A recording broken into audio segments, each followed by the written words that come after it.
वक्रतुंड महाकाय सूर्यकोटि समप्रभा निर्विघ्नं कुरु मे देव सर्वकार्येषु सर्वदा कृष्णाय वासुदेवाय हरये परमात्मने प्रणतक्लेशनाशाय गोविंदाय नमो नमः।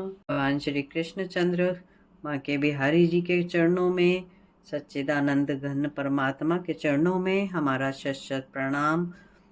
द्वितीय स्कंद में प्रवेश करते हैं। आज दूसरे अध्याय में हम भगवान के स्थूल सूक्ष्म स्वरूपों का वर्णन श्रवण करेंगे। भगवान के स्थूल व सूक्ष्म स्वरूपों का वर्णन। छंद आता है, स्थूल सूक्ष्म रूप को शुकदेव ने वर्णन कियो, क्रम युक्ति साधो युक्ति को भी ज्ञान राजा को दियो। सुनी के वचन मुनिराज के नर नाय अति हर्षित भयो, मग्न परमानंद में हो लाभ निज जीवन लयो। श्री सुखदेव जी बोले, हे राजा परीक्षित, सृष्टि के आरंभ में प्रजापति ब्रह्मा ने भी ऐसा ही विचार किया था। ब्रह्मा के इन विचारों से प्रसन्न होकर भगवान ने भी उन्हें प्रलय के पूर्व ही स्मृति, जो प्रलय काल के कारण लुप्त हो गई थी, वह प्रदान की। अपनी पूर्व स्मृति को पाकर ब्रह्मा की बुद्धि निश्चित हो गई, उनकी दृष्टि अमोघ हो गई। उनको भगवान की लीलाओं तथा उनके ईश्वरत्व का पूर्ण ज्ञान हो गया। उन्होंने उसी ज्ञान के द्वारा संसार की पुनः सृष्टि की। हे राजा परीक्षित, वेदों का अर्थ अति रहस्यमय है। उनके अर्थ को ना समझकर बहुत से प्राणी स्वर्ग आदि की प्राप्ति के चक्कर में फंस जाते हैं। जीव स्वर्ग आदि लोगों की प्राप्ति की वासनाओं में भटकता है, उसे कहीं भी सच्ची शांति और सच्चा सुख प्राप्त नहीं होता। अंततः ज्ञानी पुरुषों को चाहिए कि वे सांसारिक वस्तुओं की उतनी ही चाह करें जितनी उन्हें आवश्यकता को, सब वस्तुओं को निसार समझकर उनमें लीन ना होने दें। यदि भाग्यवश वे वस्तु अनायास ही प्राप्त हो जाती हैं, तो भी उनके उपार्जन का प्रयत्न ना करें। जैसे पृथ्वी शयन के लिए मिलती है, पलंग प्राप्ति का प्रयत्न ना करें। यदि भुजाएं सिर के नीचे लगाने के लिए मौजूद हैं, तो तकिए की कोई आवश्यकता नहीं है। जब अंजलि से बर्तनों का काम चल सकता है, तो बर्तन जुटाने की आवश्यकता नहीं है। वृक्ष की छाल से वस्त्रों का काम चल सकता है, तो मार्ग में पड़े चिथड़ों से काम चल सकता है। वृक्षों से फल फूल, पत्तों से भूख दूर हो सकती है। जल पीने से नदियों का पानी है। रहने के लिए गुफाएं हैं, तो महल बनाने की क्या आवश्यकता है। जब भगवान अपनी शरण में आए हुए जीवों की रक्षा करते हैं, तब किसी भी धनिक के पास अपनी रक्षा की याचना करने की आवश्यकता नहीं है।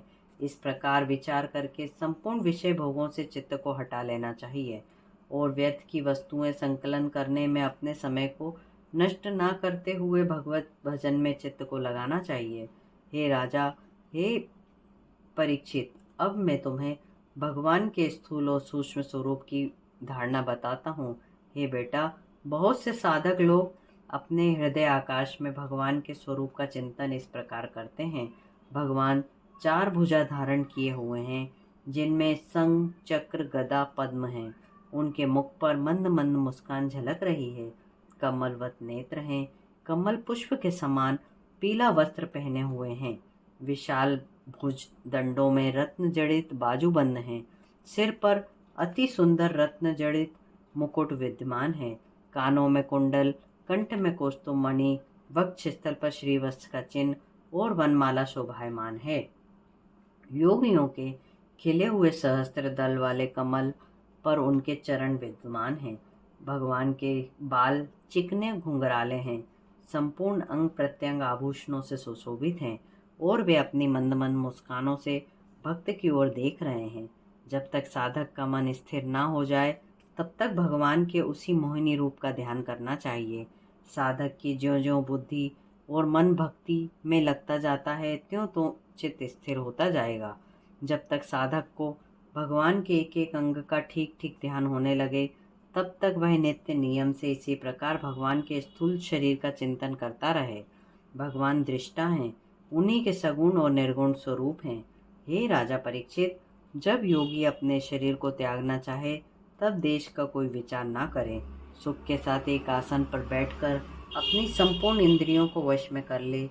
तत्पश्चात अपनी शुद्ध बुद्धि से मन को वश में करे और तन और बुद्धि को क्षेत्रज को अंतरात्मा में विलीन कर दे। इस प्रकार परमात्मा में विलीन होकर साधक शांतमय शांति हो जाए। इतना कर लेने पर फिर साधक को कुछ करना शेष नहीं रहता। उस समय वह सत रज तम इन तीनों गुणों से मुक्त हो जाता है। अहंकार, महतत्व तथा प्रकृति का अस्तित्व भी दूर हो जाता है। उस समय उसे काल भी ग्रसित करने में असमर्थ होता है। योगी जन परमात्मा के अतिरिक्त संपूर्ण पदार्थों को त्याग देते हैं। शरीर से संबंध रखने वाले संपूर्ण पदार्थों की आसक्ति का त्याग करके भगवान के स्वरूप में आसक्त हो जाते हैं। भगवान का यही परम पद है। शास्त्रों में भी ऐसा ही वर्णन है। जब योगी इतना कर ले, अर्थात अपनी इंद्रियों को जीत ले, तब अपनी एड़ी से गुदा मार्ग को बंद करके प्राण वायु को षट चक्र भेदन के उपाय से ब्रह्मरंध्र की ओर ले जावे। पहले नाभि चक्र में स्थित वायु को हृदय चक्र में स्थित करे, फिर वहां से उदान वायु की सहायता से वक्ष स्थल में विशुद्ध चक्र में स्थित करे। फिर उस वायु को धीरे धीरे ताली मूल अर्थात विशुद्ध चक्र के आगे चढ़ावे।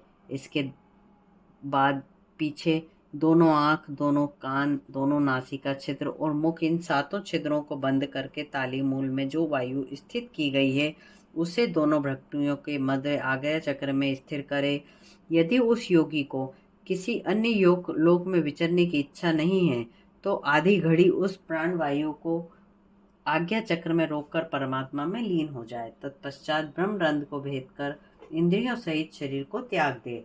हे राजा परीक्षित, यदि उस योगी की इच्छा किसी अन्य लोक में विचरण करने को है तो मन सहित इंद्रियों को साथ लेकर शरीर को त्याग देना चाहिए।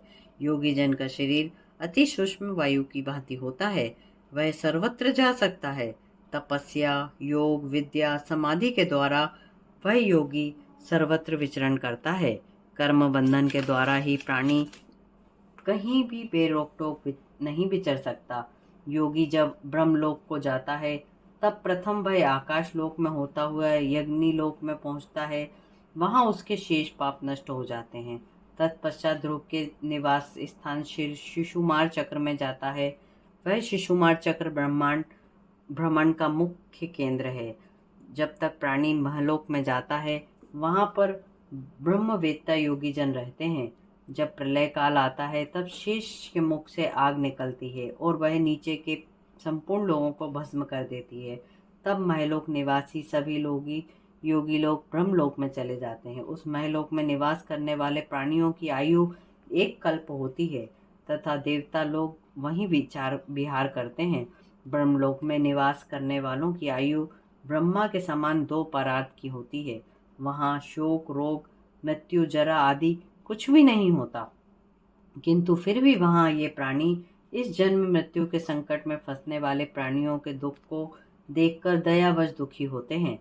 योगी जन अपने सूक्ष्म शरीर को पृथ्वी तत्व में मिला देता है। इस प्रकार पृथ्वी रूप से जल को और जल से अग्नि और अग्नि से वायु के आवरण को भेदता हुआ आकाश रूप आवरण को भेदता है। उस प्राणी की घ्राणेन्द्रियां अपनी गंध सहित तन्मात्रा में लीन हो जाती हैं। जिह्वा का रस तन्मात्रा में लीन हो जाता है। नेत्र रूप तन्मात्रा में लीन हो जाते हैं।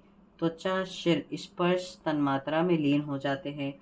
कान, रोम तन्मात्रा में लीन हो जाते हैं और संपूर्ण कर्मेंद्रियां अपनी अपनी तन्मात्राओं में लीन होकर सूक्ष्म शरीर को प्राप्त करती हैं।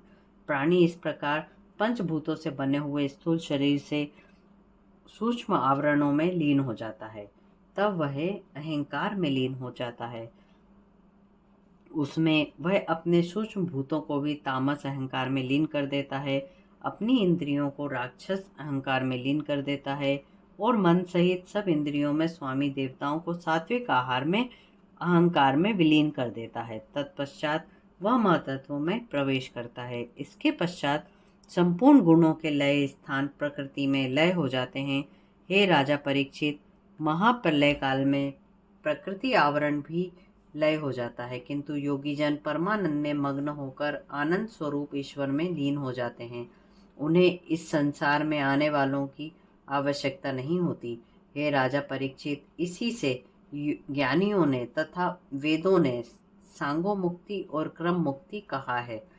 जो प्राणी सांसारिक विषय भोगों में लीन है, उनको भगवान की प्राप्ति के अतिरिक्त और कोई कल्याणमय उपाय नहीं है।